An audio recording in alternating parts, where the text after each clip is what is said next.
What's up, y'all? Straight to the point, sports and entertainment. Hit the like button, sub to the channel if you're not a member, and also hit them notifications too, all right? I apologize about yesterday, man. I had to cut that off a little bit early, man. Um, had some things going on, but nevertheless, I'm back. Shout out to the whole entire Lions Den. Um, Basketball and boxing communities. In this case, we talking hoops. We talking some hoops, and then we gonna talk. We gonna get on the gridiron. We gonna talk about some football, man.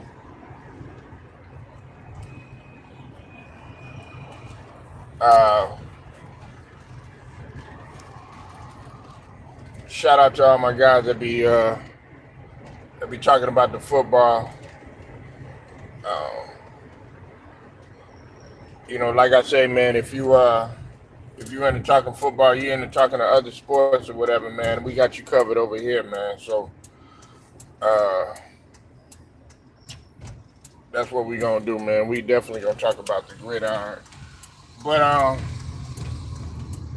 want to give a couple of shout outs, man. Before I get this video started, man, I want to give a shout out to Too Raw for TV. And I also want to give a shout out to Sports and Fitness Rants too. The brother Sports and Fitness Rants. They were the ones that were really talking about this. There've been a few other people that's been, talking about this, but what's up, Alex? I see you in here, man. But those guys right there have really been talking about this comparison right now, which I think is a silly ass comparison. But let's get right into it. All right, now a lot of people have been coming out on record. They're trying to make all these comparisons, with the trio and the media. I blame the media too. They're trying to make a comparison with the '92 Dream Team.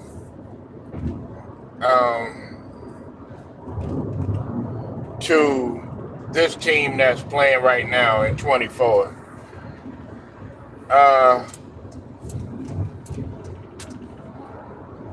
And they actually think that the 24 Dream Team could actually compete with the '92 Dream Team, which is really absurd, man. That's not happening on any type of level. That's not happening.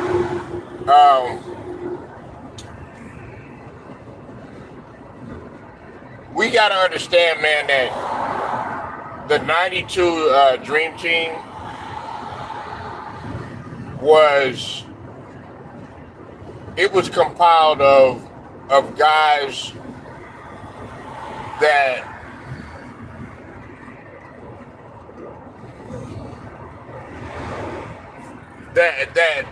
that pretty much were setting the standard for their respective team, with the exception of, I'm talking about like main guys on the team.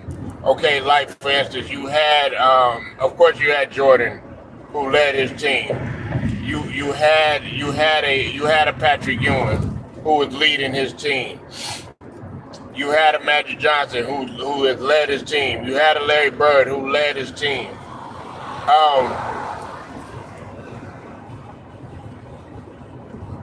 The 24 Dream Team doesn't really have, they have a lot of guys that have led their team, but they also have a lot of complementary players. They got a lot of role players on their team. The '92 Dream Team, and listen, like I said, man, I don't knock the role players or nothing like that. Believe you me, because role players are very important. But you got Drew Holiday. Although Booker isn't a role player per se, but he's not what you would call a guy that's gonna lead your team per se to the promised land. And listen, I know some people are gonna trip out when I say this, but KD, as much as I like KD and everything, he still needs to be complimented with people in order to get it done. A lot of those guys that you saw on the team, they didn't need any type of super teams or hop on any type of super teams. But that's neither here nor there. I'm going to talk about the whole entire team as it pertains to them playing together, as opposed to them and what team they came from. First off, let's start with the coach. In no way, shape, or form is Steve Kerr on the level of Chuck Daly. Let's just get that out of the way, okay? I'm going to stop right there. I'm going to keep it right there for a minute. Chuck Daly was on a whole nother level. Now, I know some people Chuck blame they partially because they felt like he was part of the abuse that went on with the bad boy teams as it pertains to Michael Jordan and all this other stuff. Chuck Daly didn't. I mean, his style was still coaching, but whether you like it or not, it was still his style was still implemented, and he wasn't the only one that came with this style. He actually did know how to coach, though. You know what I'm saying? Because if you look at the way that he coached the '92 Dream Team, if you look at the way that he coached that squad, when they got their asses whooped by the college kids when they were playing pickup games, Chuck Daly's idea was to go ahead, come back, the next day, regroup, and tell those guys to play loosely because, like Chris Webber, I think it was Chris Webber, Grant Hill, Bobby Hurley, and all those guys that were on the team, they pretty much had blew the United States out, with their youth and their energy, stuff like that. But then it was Chuck Daly's idea. This is just, one example. It was Chuck Daly's idea for them to come back and play their game, because what he was saying is that everybody was trying to be a little bit too unselfish. But then they came back, everybody was playing their game. You had Jordan being Jordan, you had Malone being Malone, you had Barkley being Barkley, you had Magic being Magic, and so on and so forth. And they ended up winning the game, of course. But they'll tell you that, they whooped their ass. But everybody, for the most part, everybody does seen the documentary. If you haven't seen the documentary, go look at it.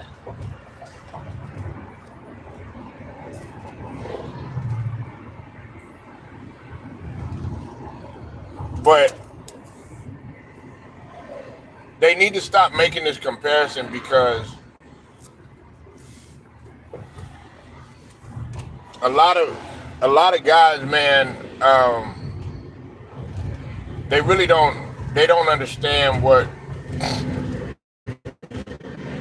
type of was going on during that time. I mean, the United States, as much as people want to think that they were well liked and all this other stuff, that wasn't the case.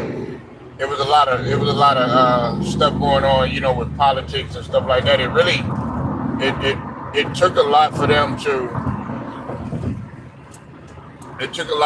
go ahead and finally compete when they were competing in like 80, I think it was 84, because of all the stuff that was taking place. But we had a lot of politics that was going on and everything. But if we're gonna talk about, a comparison where you're comparing talent,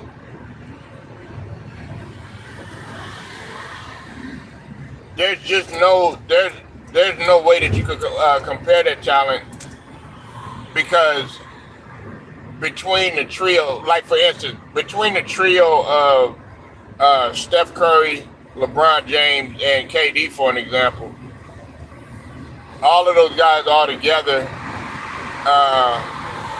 they have because Steph got 4 rings, 8, and then Kevin Durant. They only got 10 rings with themselves, right? But yeah, Magic. That's 14 rings to 10 rings. 14 championships to 10 championships. Between if you compare the trio, the obvious trio, which is Magic, Jordan, and Bird, they all had 14 rings between themselves. Now and listen, they weren't even the best players on that team. Um, I'll say it again. They were not the best players on that 92 Olympic team. It wasn't Jordan. It wasn't Magic. It wasn't Bird, of course, because Bird, his back was, and with the other injuries that he had, man, had caught up to him. The best player on that team was Charles Barkley. The best player on that team was Charles Barkley. Charles Barkley had averaged, I think, 18 points. You know what I'm saying? And on top of that, he was pretty much he was a do-it-all guy on that team. It wasn't just scoring. Barkley could pass, he could rebound. He was playing solid defense. Barkley was doing everything, man. So for people to sit up here, like, I know y'all see Jordan and everything, but Jordan wasn't the best. He might have been the best player, like in the NBA per se, but it was Charles Barkley on that team that was the best player. And see, the difference is, between this team right here, you have a lot of people saying that, LeBron is the best and LeBron is the face of the league and stuff like that. Well, Jordan was the face of the league and everything because they gave him that torch and everything. But everybody would tell you that Charles Barkley was the best player on that team, like in terms of who played the best in Barcelona.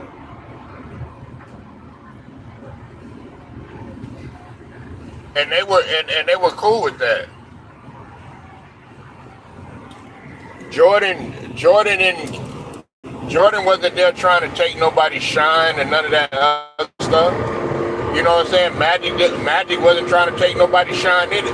Listen, those guys were just happy to be there because this was their last chance to even get a gold medal. When you talk about Magic and when you talk about Bird. And then shout out to Two Raw for TV because I talked about this. Hey, I don't think anybody had caught this, but he said something that I had said that nobody even talks about. Jordan was not super ambitious about playing in the 92 with the 92 Dream Team. They had to talk Jordan into it, and I had already said that they had to force Jordan to play. He really didn't want to play, and then, of course, the whole thing where if Isaiah played and Jordan wasn't gonna play, that sort of thing or whatever, which I hated to this day that Isaiah didn't play, man. I mean, John Stockton was great, but I think Isaiah Thomas should have been on that team. That's just my personal opinion, but we can't do anything about that now. But if I had my choice, I would have loved to see Isaiah Thomas and Magic Johnson being the point guard. But they still won the gold. They still did pretty good. Stockton wasn't no punk. Stockton is a legend in his own right. You know what I'm saying? So it is what it is. But there's no comparison though. And plus, this is another thing too. I know that everybody's talking about how, this era, they do this and they do that. Well, that era back then, they did this and they did that too. Okay, let's talk about the paint. You had a prime David Robinson, before the injury. Listen, I'm not taking nothing away. I'm not taking nothing away from Patrick Ewing, but David Robinson before the injury, that dude was vicious, man. David Robinson when he ran into Hakeem Olajuwon. That David Robinson was a good dude. I know everybody still talks about Hakeem and what he did to David Robinson or whatever, but you got to give David Robinson his credit, man. David Robinson was that guy. David Robinson would absolutely destroy Joel Embiid. He would destroy Joel Embiid, and he would destroy Anthony Davis. He would destroy both of them on the defensive end. And listen, I like Anthony Davis, man. I like AD, but when David Robinson had got hurt, took care of his body, was always in shape. So that he was already going to have the edge on AD and guys like Embiid. And then when you talk about Ewing, I mean, Ewing would destroy Embiid. He would destroy Embiid and he would destroy AD. But I think that Ewing would have a little bit of problems with AD because AD do got some moves. I'm not going to sit here and act like they wouldn't give you a little bit of problems or whatever, but like Ewing on the defensive end, I don't think he gets enough credit. But if I have my pick, I'd rather have as center out of Patrick Ewing and David Robinson. And listen, I like Ewing, especially a young Ewing coming out of Georgetown. But I got to go with David Robinson. David Robinson. A lot of people don't understand that David Robinson, he would actually fit perfect in this era because David Robinson used to handle the rock. David Robinson would stop and pop every now and then. David Robinson, he could do the pick and roll or pick and pop. David Robinson can run the floor. He can pretty much do anything. You got a 7-footer that's lethal, man. Oh, what's up, Chad? I didn't even see you in here, man. What's up with it, man? But yeah, man, I'm up in here trying to break down that silly ass comparison. I know some people probably don't want to talk about it, but hey, I'm gonna still talk about it regardless. You know what I'm saying? So it is what it is, man. You know what I'm saying? Like I said, man, and that's another thing. I don't need it, all this 1,000 people, I gotta have this many people, all that other stuff. Nah, man, if you rock with me, you rock with me. If you don't, you don't. Shoot. You know what I'm saying? Still grinding, regardless. You said David Robinson was considered soft in his era. I know, right? But that's because he brought a style that you see right now today. Like if he would fit David Robinson, they would love a guy like David Robinson in Europe because if you think about it, he kind of played a European type of style, but he also could mix it up with the American style too, because he could post you up too. David Robinson knew how to post you up. He knew how to spin around you, do the drop step. He could cross you up, slight little crossover, then dribble, penetration. Man, David Robinson was that guy. I know everybody talks about the Hakeem game. I talk about it too. He did get destroyed, and people were so amazed that he got destroyed because David Robinson was such an animal on defense. They couldn't believe that Hakeem Olajuwon had did something like that.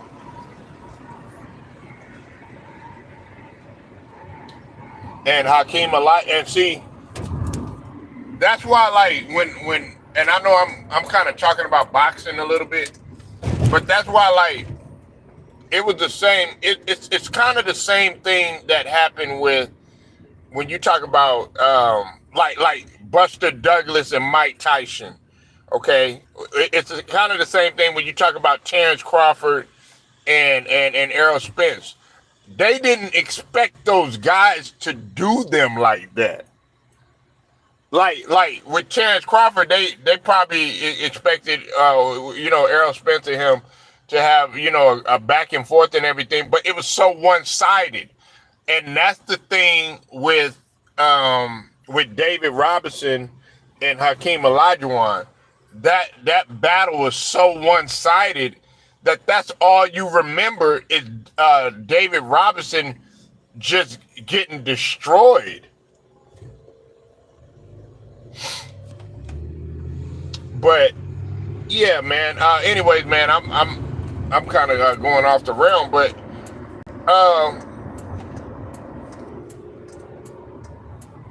then you have you had Scottie Pippen, who was a hawk on defense, could play a little offense, of course, was athletic. He wasn't known for his scoring, his candid scoring ability, but he could score if needed to be. Wasn't going to be a jump shooter or anything like that. But Scottie Pippen was a playmaker. He could handle the rock and everything, so he was good to have on that team.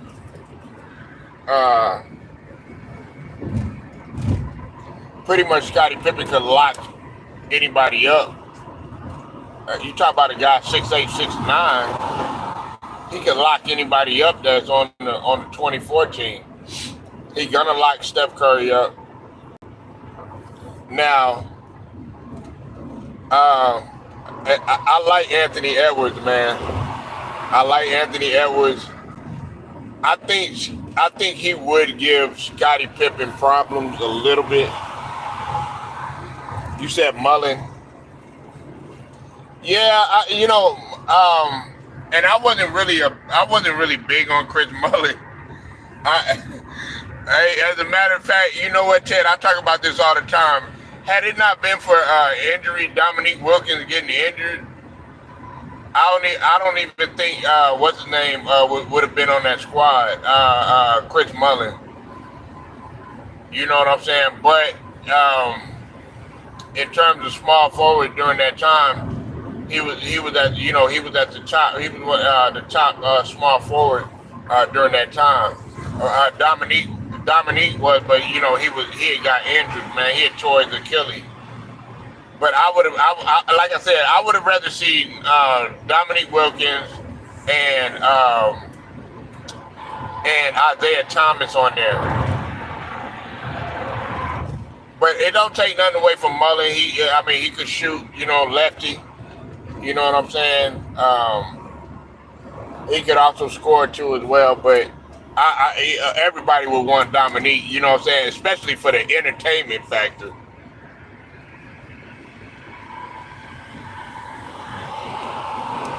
But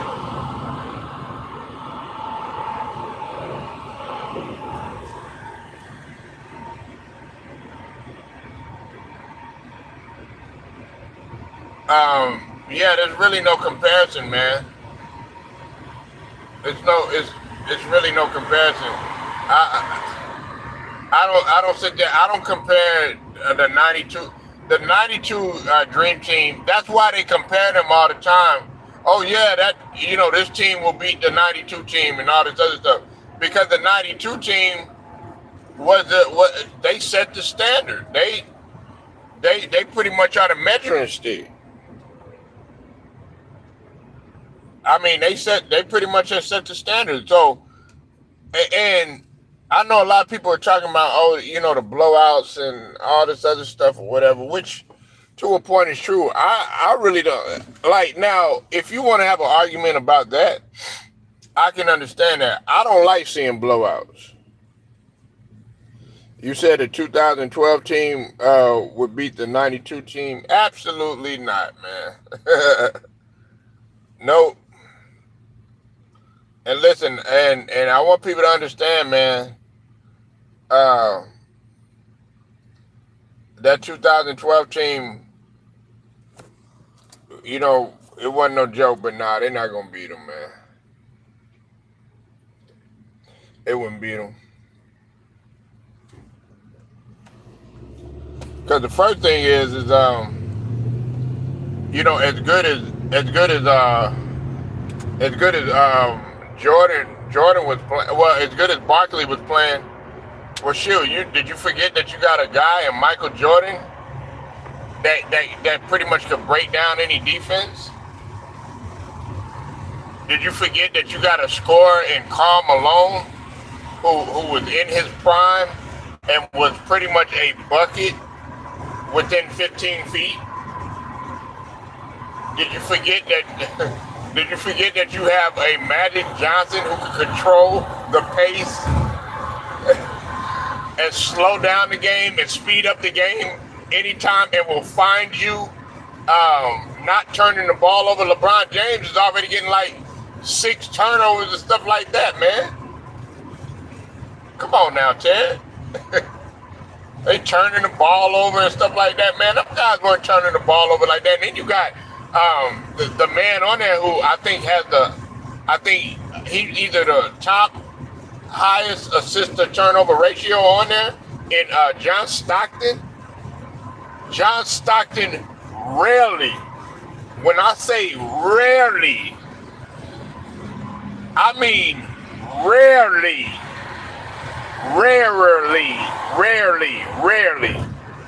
turns the ball over.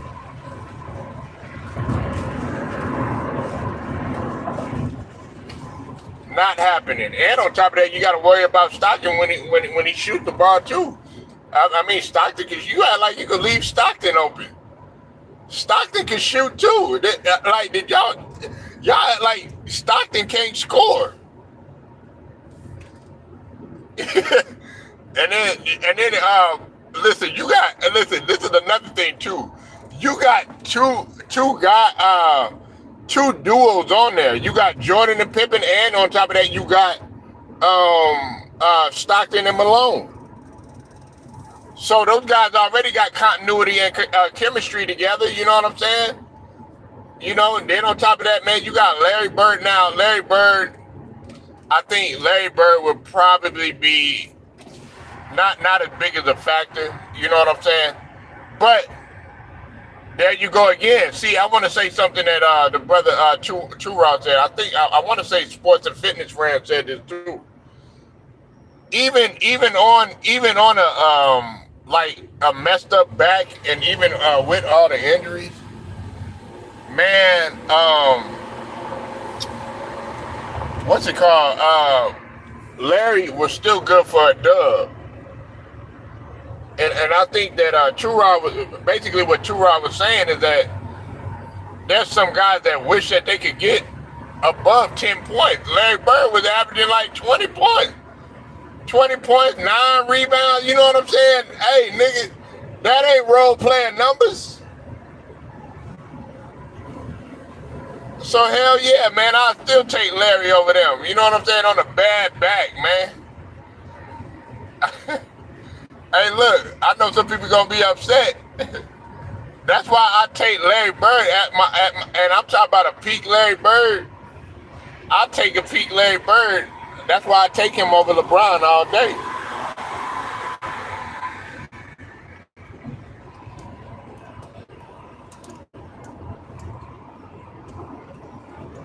Larry Bird in his prime was no joke, man. Now, in terms of him playing both ends of the floor and everything like that, of course that's going to be debatable because he wasn't no individual lockdown defender, and neither was Magic was. That's why I don't have Magic. I don't have Magic as my starting point guard. That's the one knock on Magic that I have. In comparison to him and Isaiah was a better defender.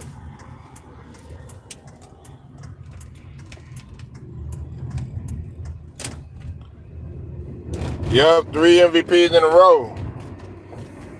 In the 80s era where it was a lot of parody. You're right about that, Ted. But I can understand. I've heard that before. I'm just surprised you didn't say like the '08 team. I I'm surprised you didn't say the '08 team.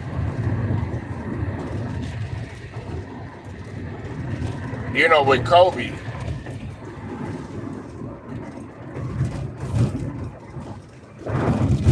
That's now that's the team that I could kind of see giving them some problems.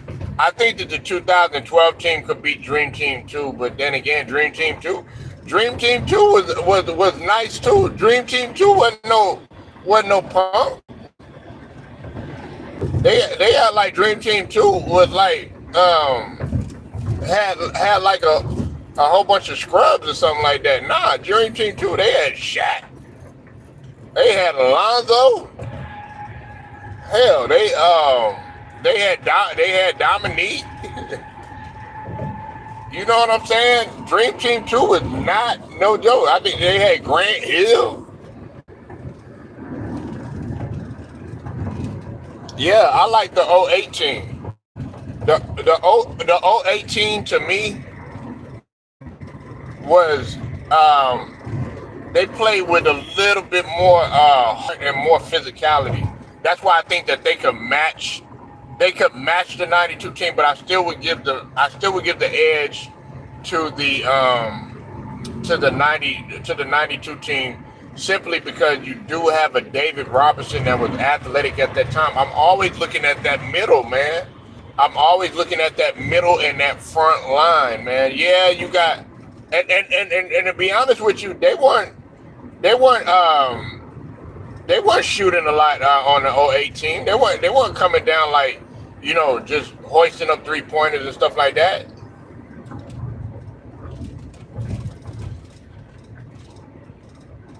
Yeah, Joe Dumars, Mark Price. Mark Price don't even get talked about. And I got to talk about that. Like, I think the brother Turok probably already asked this before, but I was gonna ask if I think I'm gonna talk about that. I was gonna talk about Mark Price. I'm gonna talk about another guy, man, and y'all probably know who he is, if he should be a Hall of Famer. But I ain't. Y'all got to peep in next time, all right? But I'm gonna talk about it next time. I'm gonna save that for another video.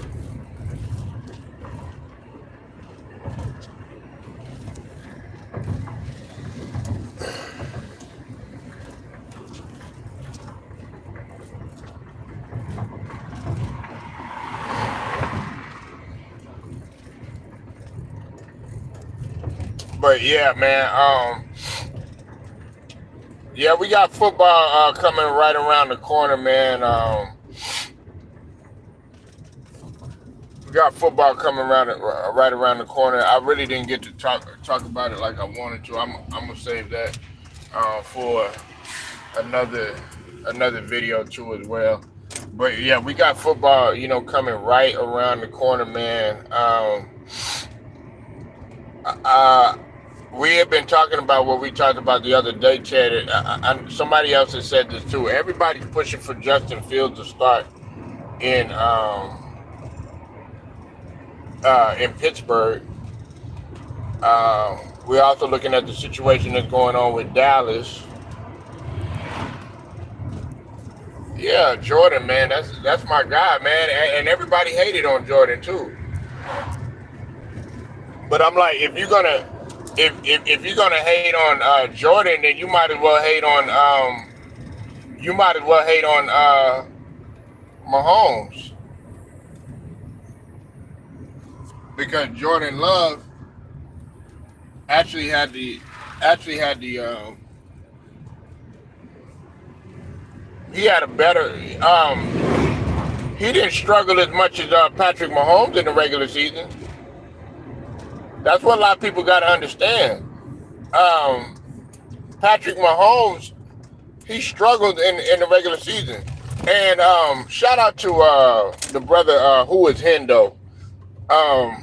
Definitely go sub to Who Is Hendo, man. He over there grinding, man. Who Is Hendo he had posed the question. I don't know if he did the video or not, man. But who is Hendo? If you hearing this, man, let me let you know. Shout out to the whole Michigan too, Detroit, Lansing, Ann Arbor. You know what I'm saying? Flint. Shout out to everybody in Michigan, man. What up, though? He asked why everybody hates Patrick Mahomes, and I'll tell you a couple reasons why. I don't hate Patrick Mahomes because Pat Mahomes he from the house, man. You know what I'm saying? He